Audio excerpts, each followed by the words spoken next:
It's always pleasure कि आपके साथ गुफ्तगू करें, आपसे सीखें और आपकी ज़िंदगी में जो कुछ हुआ है, आपकी ऑब्जर्वेशन से, उनसे हम भी अपनी ज़िंदगी की ऑब्जर्वेशन को, अपनी विजन को बढ़ाएं। चले बेटा, माय ऑनर, मैंने ज़िंदगी में ऐसे बहुत सारे काम किए हैं जो कि तुम्हें नहीं करने चाहिए। हमारे कराची शहर के स्पेशली हम बात करें, हमारी मिजाज इतने सख्त क्यों है? 55 तक टेम्परेचर कराची लगता है ना, ये कराची है सिब्बी है। ये जो इन्वायरमेंट है वो इतनी कंड्यूसिव नहीं रही कि एक आदमी सोचे कि यार मैं सुकून से जो है यहाँ रह सकता हूँ या मैं अपने बच्चों को जो है वो पाल सकता हूँ। जो चीज़ आपके ऊपर मुसलसल बीती जा रही है तो आप उसके आदी हो जाते हैं, तो हम उस चीज़ के आदी क्यों नहीं हो पाते हैं? जो आपका सवाल है कि क्यों फ्रस्ट्रेशन है, क्योंकि वो रुक नहीं रही है, वो बढ़ रही है। मैं तो गिरे चले जा रहा हूँ, गिरे चले जा रहा हूँ, गिरे चले जा रहा हूँ। रोज़ एक नई कहानी होती है, रोज़ एक नई सुबह होती है और ये सोचती है कि आज पता नहीं क्या अनहोनी होगी।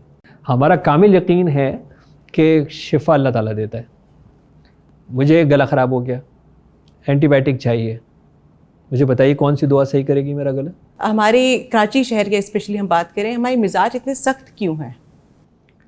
बेटा, अगर एक पानी को उबलने के लिए रखें और चूल्हा बंद ना करें और वो हर वक्त चूल्हा चलता रहे और हीट हर वक्त आती रहे, तो वो पानी जो है वो उबलना शुरू हो जाएगा और फिर उबलते उबलते उबलते बर्तन के अंदर पानी ख़त्म हो जाएगा, चूल्हा बंद नहीं हो रहा। तो अनफॉर्चुनेटली ख़ास तौर पे जो आपने एक कराची शहर की बात की है, एक बिल्कुल एक यतीमों लावारिसों की तरीके का शहर है। दुनिया के चंद बड़े शहरों में से एक शहर है, 2.5 से 3 करोड़ शहर की आबादी का एक शहर है। इस शहर की में रहने वाले लोगों की कुछ बुनियादी ज़रूरियात हैं जो कि वो सही हैं। वो चाहते हैं कि एक अच्छा रोड हो, वो चाहते हैं कि बिजली मिले, वो चाहते हैं कि पानी मिले, वो चाहते हैं कि रोडों पे कचरा ना हो, अपने घर से निकलें तो पहुंच जाएं। वो चाहते हैं कि बिल्कुल एक गांव की तरह टूटे फूटे हालात जो है वो ना हो। जो चीज़ को लेने के लिए जाएं वो नहीं मिल रही होती है क्योंकि आबादी का इतना ज़्यादा जो है वो प्रेशर है। Plus law and order situation भी कोई इतनी जो है वो बेहतर नहीं है कि हर आदमी अपने आप को महफूज समझ रहा हो। तो ये सारी चीज़ें ना फिर फ्रस्ट्रेशन बढ़ाती हैं। जब एक आदमी को पता होगा यार मैं रोज़ निकलूँगा, टूटे फूटे रोड मिलेंगे, मैं रोज़ निकलूँगा, जो चीज़ मुझे नहीं मिलेगी उसके ऊपर। फिर अगर तारीख़ देखें कराची शहर की, तो यहाँ मेरिट का बड़ा जो है वो कॉम्प्रोमाइज़ हुआ है कि मेरिट के ऊपर लोगों को जो है वो जगह नहीं मिली हैं। ज़्यादातर जो इंटरेस्ट भी जो है वो सियासी जमातों का इस शहर के ऊपर नहीं रहा। साहिब इक़्तिदार लोगों का, वफाक में हो या दूसरी भी जो भी साहिब इक़्तिदार लोग हैं जनरली, उनका भी कोई इंटरेस्ट इस शहर के अंदर नहीं रहा। तो फिर जब आपको एक बुनियादी चीज़ें नहीं मिलेंगी ना, हवा आपको पता है, मतलब शायद सेकंड पोल्यूटेड सिटी आता है अक्सर, कचरा, बीमारियां और एक बेहंगम ज़िंदगी, तो हम इस जो लोग इसमें रह रहे होंगे वो मुतासिर होंगे ना, और उनके ऊपर इसका इम्पैक्ट आएगा। तो वो ऑब्वियसली जब रोज़ देखेंगे कि यही है, रोज़ देखेंगे यही है, रिश्वत के बगैर कोई काम नहीं होता यहाँ पे, तो वो फिर बर्न आउट तो होगा। और वो इतना कंटिन्यूएशन हो चुकी है, अब तो 77 साल हो गए ना, तो बहुत टाइम हो गया। और वो एक ऐसा सिटी जिन लोगों को उसका माजी पता हो कि जिस फ़ख्र से हम ट्राम्स को यूरोप के अंदर आज देखते हैं कि रोडों पे ट्राम्स जो है वो चल रही हैं, वो यूरोप से पहले कराची में आई थी। And that was a Karachi legacy, कि जो चीज़ यूरोप में नहीं थी वो कराची में थी। फिर आज हम मिडिल ईस्ट देखते हैं, हम दुबई जाते हैं, हम जद्दा जाते हैं, हम दोहा जाते हैं, ओमान जाते हैं, क्या रंग बिरंगा बिल्कुल न्यूयॉर्क लगता है वो, ऐसे ही है ना। वो लोग वहाँ से खड़े होके कराची आते थे बत्तियाँ देखने, इसको आप रोशनी का शहर कहते थे। तो लोग कहते थे कि यार हमें जो है वो जाना है, कराची जाना है, क्योंकि वहाँ अंधेरा था और कराची जगमगाता था। आज ये एक बिल्कुल रिवर्स हो गया। हमारे यहाँ अभी भी ऐसे बहुत सारे इलाके हैं जहाँ 16 घंटे 18 घंटे लोड शेडिंग, आज के दौर के अंदर शदीद गर्मी, फिर एक बेहंगम, इसमें ज़ाहिर है साहिब इक़्तिदार लोगों का कसूर नहीं है, सभी लोगों का कसूर है कि अपार्टमेंट्स और पोर्शंस और कब्ज़े और गलियाँ और सारा एक कंक्रीट का जंगल बन गया, सारी ग्रीनरी ख़त्म हो गई। हीट स्ट्रोक्स आप देखें अब कराची के अंदर कितने रेगुलर हो गए, 55 तक टेम्परेचर कराची लगता है ना, ये कराची है सिब्बी है, ठीक है ना। तो अब इस तरह का और फिर सहूलियात ना हो तो फिर ये हम जो लोग यहाँ रहते हैं बस उनकी भी बस हो गई है। तो इसीलिए हर आदमी एक चलता फिरता बम है, हर आदमी लड़ने पड़ने के लिए तैयार है, हर आदमी चीख चीख के बोल रहा है, ज़रा सी बात के ऊपर जो है वो बिफर जाता है। ये जो इन्वायरमेंट है वो इतनी कंड्यूसिव नहीं रही कि एक आदमी सोचे कि यार मैं सुकून से जो है यहाँ रह सकता हूँ या मैं अपने बच्चों को जो है वो पाल सकता हूँ।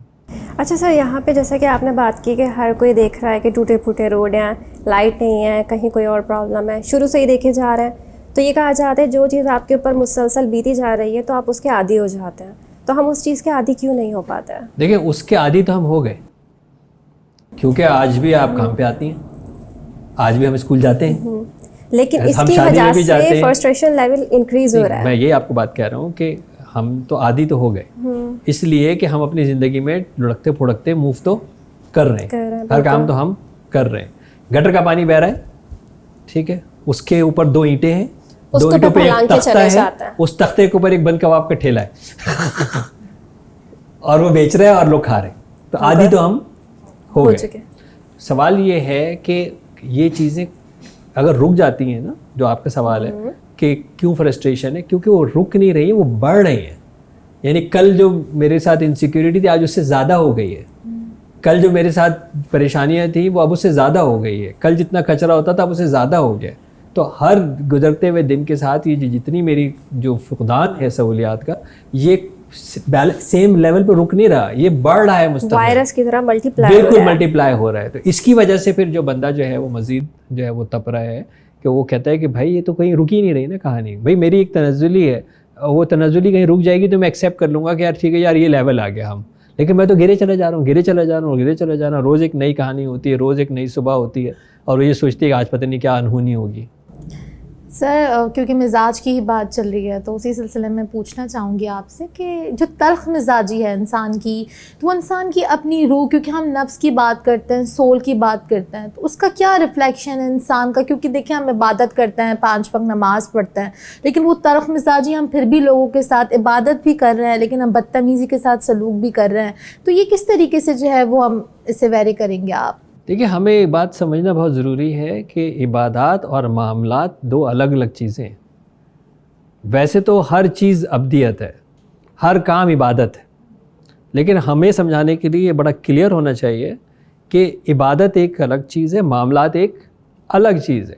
अगर आप कुरान पाक को पढ़ते हैं, साहिब कुरान की सीरत को पढ़ते हैं, तो आपको मामलात मामलात मामलात मामलात मामलात मामलात, बहुत कम इबादत का जिक्र है। रोज़ा, ज़कात, हज बहुत कम जगह जिक्र है। मामलात के अंदर चुगलखोरी से लेके और नेम कॉलिंग तक हर चीज़ लिखी हुई है, नाप तोल से लेके हर चीज़ लिखी हुई है। तो हम क्या कर समझ रहे हैं कि हम अपने मामलात को बेहतर ना करें और हम जाके इबादत करें तो प्रॉब्लम सॉल्व हो जाएगा। ये कैसे सॉल्व होगा? ऐसा ही है ना, गाड़ी के अगले पहिए में हवा कम है, पीछे के हवा पहिए में भरे चला जा रहा हूँ और कह रहे हैं यार हवा तो भर रहा हूँ। भाई हवा ज़रूर भर रहे हो लेकिन गलत पहिए में भर रहे हो, जिसकी वजह से आपका बैलेंस आउट हुआ है। आपको जहाँ प्रॉब्लम होगा सोल्यूशन वहीं होगा ना। अगर मेरा प्रॉब्लम मामलात के अंदर है तो मामलात सुलझाने होंगे, चाहे वो इनफरादी हो चाहे इज्तिमाई हो। हम ये क्या, मुझे एक बात बताइए कि मेरे बच्चे को फ़ीस देने के पैसे नहीं हैं, सुबह मैं निकलता हूँ तो टाइम पे वहाँ पहुँच नहीं पाता, रोड बस मुझे मिलती नहीं है, ट्रांसपोर्ट सिस्टम मेरे यहाँ है नहीं, तो मैं खाली अगर जाके अल्लाह ताला के आगे बैठ जाऊँगा और मैं नमाज़ पढ़ूँगा और 4 नफिल एक्स्ट्रा भी पढ़ लूँगा, उससे ये प्रॉब्लम कैसे सॉल्व होगा? इससे ये प्रॉब्लम कैसे सॉल्व होगा? ये तो नहीं सॉल्व होगा ना। तो मामलात को अमल की दुनिया के अंदर तो अमल करना होगा ना। तो उस अमल करने के लिए अल्लाह ताला के पास मैं जाऊँगा हिम्मत के लिए कि अल्लाह ताला मुझे हिम्मत दे दे, मुझे इस्तिताअत दे दे, मुझे इस्तिकामत दे दे कि मैं इन चीज़ों को फेस कर सकूं। लेकिन जब तक मैं इसका इलाज नहीं करूँगा, हमारा कामिल यकीन है कि शिफा अल्लाह ताला देता है। मुझे गला ख़राब हो गया, एंटीबायोटिक चाहिए, मुझे बताइए कौन सी दवा सही करेगी मेरा गला या दवा सही करेगी? ऑब्वियसली दवा की ज़रूरत है। सॉरी, दवा की ज़रूरत है। दवा की ज़रूरत है ना, दवा की ज़रूरत है। दवा लेनी होगी और अल्लाह से दुआ करनी होगी कि मैंने दवा ले ली है, वसाइल मैंने इस्तेमाल कर लिए, या अल्लाह शिफा दे दे मुझे, क्योंकि ये कोई लाजिम नहीं है कि दवा से सही भी हो जाऊँ। उस दवा में शिफा अल्लाह ही देगा, लेकिन दवा की ज़रूरत है और ख़ाली बैठा दुआ करता रहूँगा तो गला मेरा सही नहीं होगा। तो यही एक बैलेंस है जो हम लोगों को लगता है कि यार हम इबादत कर रहे हैं तो फिर हम क्यों चीख चिल्ला रहे हैं भाई? इसलिए कि आपका प्रॉब्लम सॉल्व नहीं हो रहा।